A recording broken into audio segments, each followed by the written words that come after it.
अगर आपने resultant fix कर दिया है, तो आप जानते हो कि 2 वेक्टर्स का रिजल्टेंट आप दोनों वेक्टर्स को हेड पहले वेक्टर के हेड को दूसरे वेक्टर के टेल से मिलाकर फाइंड आउट कर सकते हो। इसका मतलब आप R रिजल्टेंट है तो उसको इस F1 और इस F2 के कॉम्बिनेशन से लिख सकते हो।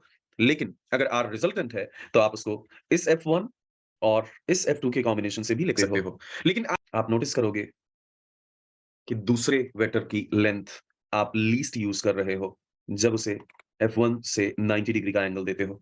My dear friends, second vector अपनी लीस्ट पॉसिबल लेंथ पर तब है, जब उसे पहले वेक्टर से 90 डिग्री पर रखा गया और इसलिए अगर इस प्रॉब्लम में 40 डिग्री जहाँ पर लिखा हुआ है, वहाँ 30 डिग्री लिखा होता, तो फाइ 60 आया होता।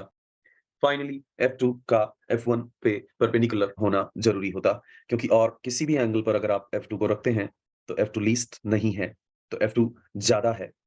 आप किसी और भी एंगल पर अगर आप F2 को रखते हैं, तो F2 ज़्यादा है।